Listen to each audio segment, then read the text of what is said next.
Hello, this is Greg Smalley of 36 Weird Movies, and I'm here today with Calin Cazan, who is the co-director of the movie Delta Space Mission, a 1984 animated science fiction film from Romania. And the film is about a artificial intelligence computer who falls in love with a shapely green alien and chases her across the universe. And it will be, to American viewers, it will remind them of Saturday morning cartoons in the style, but it's very trippy and psychedelic with a lot of bright colors and dramatic compositions and weird aliens and so forth. And so to get started, I would just like to get some context on the Romanian film industry in 1984 and how a project like this would get made, because I believe I read it was the first animated feature film in Romania. Kind of. So hello to you and to everybody. The first movie was Robinson Crusoe, a long feature movie, made by Victor Antonescu, who was my teacher in animation and a very good director. But you know the story about Robinson Crusoe? Yes. And it was a funny movie, but was cut on the market because they said that it's about savage people, about, like in Robinson Crusoe. So the direction didn't accept that, the managers. So the film was made, but it wasn't then released or distributed? Yes. Okay. Yes. It's kind of. So then you follow up with this one. Now, at the time, I'm guessing the film industry was run by the state. Is that correct? Yes. So you had to, somebody had to convince them that this was a project that they should make. So what was the appeal of making this animated science fiction feature? It's if you have time, it's a long story. So usually the filmmakers were for feature film with actors. There was a studio in Buftanier, Bucharest.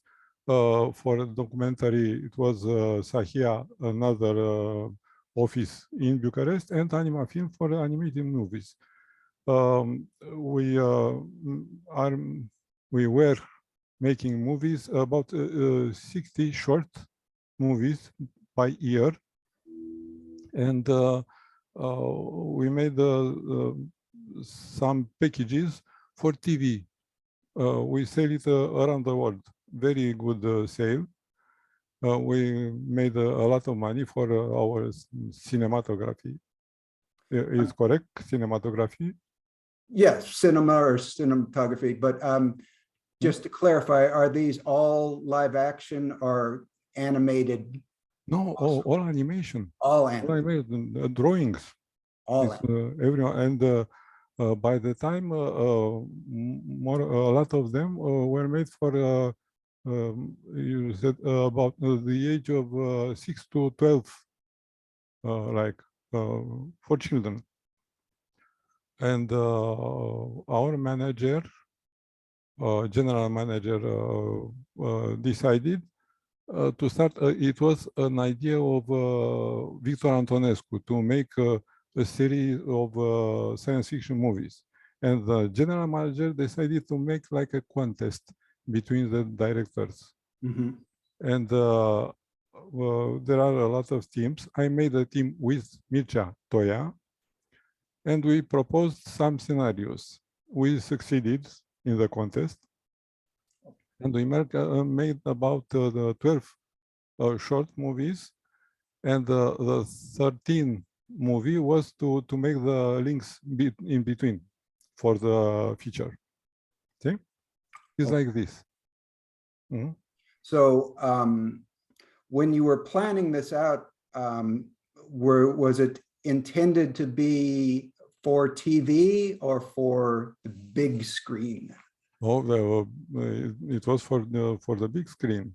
You know, in the ages, we made one película, on movies, like with frames and stuff, and they were distributed also in TV, but it was for the big screen. It seemed to me like it was a kind of story that you could make into a bunch of episodes that could be on TV, that could inspire a TV Yes. show that would go on. Was that a plan?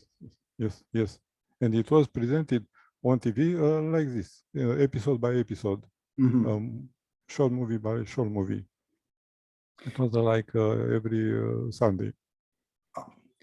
And it was intended entirely for children, or did you think that there might be No, audience? in our case, if you know how the movies of science fiction is made, is born, I think you take a real story from the real life or from a book and move it in the science fiction space.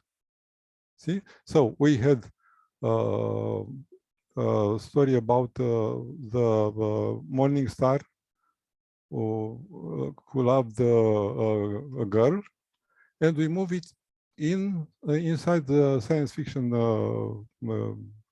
movie. So it's instead of a morning star, we have the brain of a station, Delta Space, and the girl was an extraterrestrial, Alma, green skin and red hair, let's say. So everything is moving to science fiction. And I should mention that not only is the alien have green hair and red skin, but she also has a little pet, Tig, I think was his name, Tig, and he eats metal, and he gets her out of he's very useful, gets her out of a lot of trouble. You know how a movie is made. You need from time to time to make the public smile. So you need a little character who is making stupid things, funny things, stuff like that. Right. That's English term is comic relief. Yeah, it's okay. Yeah. So when you made this, one thing I noticed is that there's a lot of narration and also that there's not as much dialogue, and when the characters speak, their lips don't move so much. And to me, I thought that would make it easy to be dubbed into other languages. Was that ever a thought? No, we didn't succeed to make lip sync in when you are putting the sound on. Is not montage. How do you call it? When you mix the image with the sound. We didn't have this power Walt Disney had. We couldn't make the lip sync. We can now, but now it's too late for that. Okay. Okay. So, well, what I was thinking that might make it easier to sell in other countries. Was there a plan to export it to other countries, either worldwide or in the Eastern Bloc? Oh, well, I saw you. We had with the studios animating the animation studios, film animation studios. We are mixing information. You know, in this period, it was like a Cold War period. But we have movies sent to Chicago, and we received the movies from America. We are speaking with the guys in Nancy in France, but also in Varna in Bulgaria. There are a lot of festivals, and we meet each other and change opinions, and we try to inform each other. So by that time, it was Walt Disney very good, and we learned from him about the 12 principles of animation, but also we followed Lev Atamanov from Moscow, from Russia. He tried to conquer, to make an good level near the Disney kind of movies. So where did the script come from? Who wrote the story? No, we wrote the story. You have to, the movie is like this, short movie. We start by pre-production. In pre-production, we made the scenario, the script. We made the financial counting or everything, and prepare the characters. We start the movie, working the drawings on cell and stuff like this, and in the same time, we'll work at home to the next scenario, because we had to make a short movie in 5 months. And at the last period, when you polish the movie, you have to start the pre-production for the other one. Mm-hmm. So we jumped from one movie to the other. Okay. I was interested now, as an American and a Westerner, I saw a lot of what looked like influences from Western science fiction movies in it. For example, from 2001, from Star Wars, from Star Trek, and also from Fantastic Planet. There's a lot of similarities, I think, there. Were those things that you were familiar with that influenced you in making this story? About the Star Wars, you know the Spaceball of Mel Brooks? Yes, Spaceball. It's a replica, it's a funny replica of it. About the Odyssey, Space Odyssey 2001, they made another one 2010. Mm-hmm.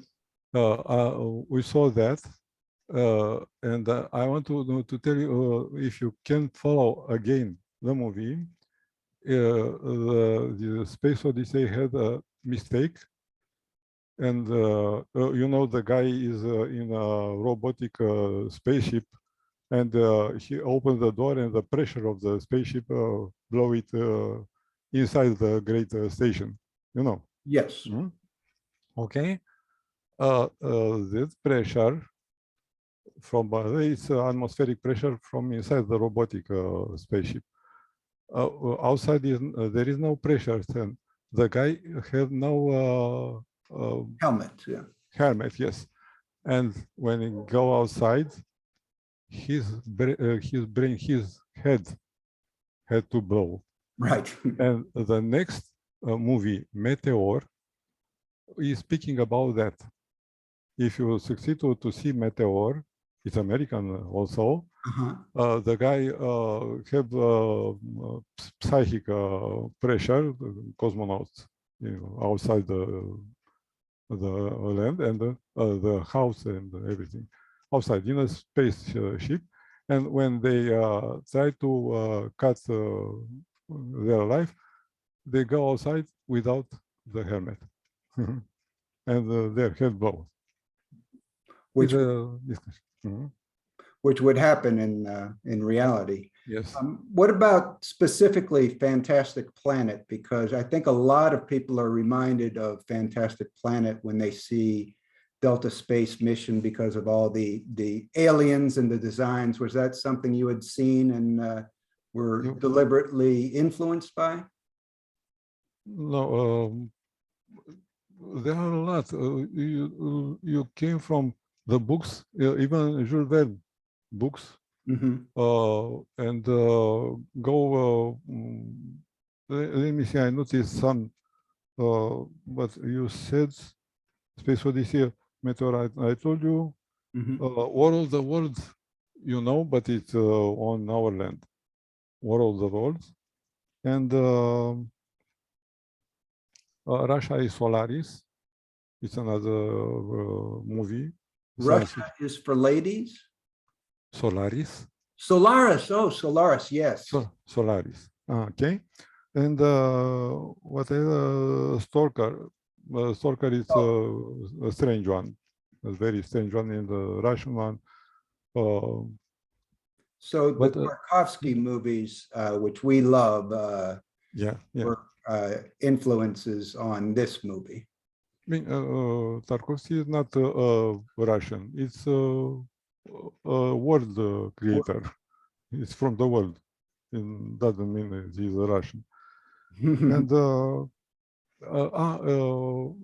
you speak about the background, and we had background creator. We just give some information to him, and he was a very good graphician.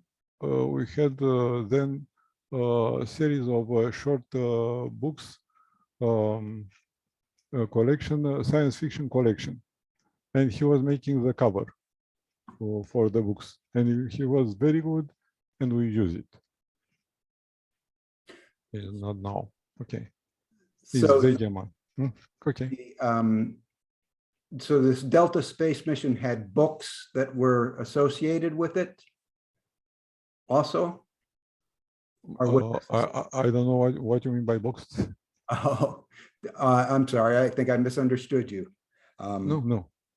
No, tell me, I will tell you again. Well, you were talking about books. Yes. It was a series of books, science fiction books, collection, science fiction books. And the guy who was making the backgrounds was making the illustration for the books, the cover. The cover. For the books. Mm-hmm. These were different books, or they were books that were about Delta space mission, though? No, different books. Different books, okay. We had a lot of writers. Even one of our manager, not the general manager, but the production manager, was George Anania, was a science fiction writer. Okay. Very good one. Mm-hmm. Science fiction was very popular in Romania at the time? Yes, you had to dream. And it was a dream.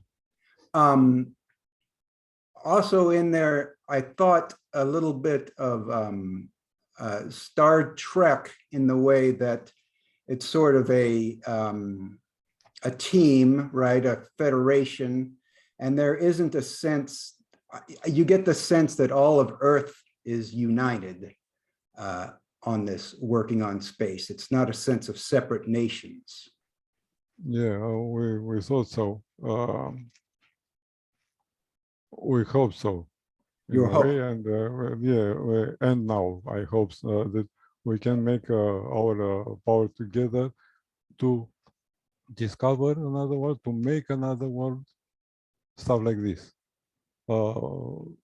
It's a 3D animation movie. I think Wall-E is now, it's a recent 3D animation. Mm-hmm.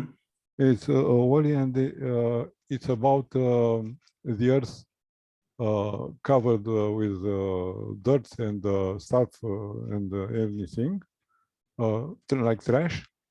And all the people is moved to another planet, special, modern, whatever. And the movie is talking about that, about the difference between that world and the trash world on Earth. Okay. This is a movie you're working on right now? No. It's your movie. It's an American movie. Oh. You have to see it. Wall-E. Wall-E. Yes, Wall-E. Oh, you know it? Yes. It's a very good movie. You love Wall-E. Oh, yeah, it's a very good message. Yes. Well, what are you working on right now? Oh, I'm retired, so I'm making illustrations. If you funny illustrations for people, and lessons in Skype for 3D animation. Ah, I'm teaching. good. So you made Delta Space Mission in 1984. Did you ever expect to see it suddenly pop up again No. 20 years later, 30 years later, really? Yeah, and I'm glad to see that happened. It's a very good gesture from you. I Right. like it. Well, I think that people, as I said, it's the animation is very sort of bright and colorful and imaginative, and the action in the movie is pretty much nonstop. There's always something going on, and I think that there's a group of people, Americans, that are really going to like this. And as I say, it's available, I think, on Blu-ray only right now. Maybe someday it'll be streaming and be able to be seen by more people. But I would encourage anybody who is interested in that description to go out and check out that Blu-ray, because I don't think you're going to be disappointed with what you see. So finally, traditionally, we always ask interviewers for a restaurant recommendation. And for your hometown, where do you live? In Bucharest. Bucharest. And if you want to, if you are under 20, you can go in the in the zone. It's called the Curtea Veche, the old yard, they say, Curtea Veche. A lot of young people, a lot of drunk people, because you know, when you are young, you cannot count the glasses. But for people at my age, you go to Charles de Gaulle Square. You know Charles de Gaulle? Charles de Gaulle. Okay. Charles de Gaulle. And it's near a park, and you have in the square about 1, 2, 3, 4 restaurants. And inside the park, you have, I think, about 10 or something. And you have plants and green background, and you can drink slowly and quietly in there. So Charles de Gaulle Square. Charles de Gaulle Square is the place to go in Bucharest for drinking and and eating. Anything, yes. And anything. Well, that's great. Is there anything you'd like to add, or? No, I have to thank you for your gesture. I know the American people are open-minded, so I hope they will like the picture, the movie. Okay. And I think they will. You know, certainly there's a lot of people who like animation and who like specifically very imaginative and very colorful science fiction animation and 2D classic style. So I think people will like them. And so with that, I think we'll leave it off and we will see you again later. Thank you very much, Calin, for being on. I thank you for your gesture and for all. Thank you.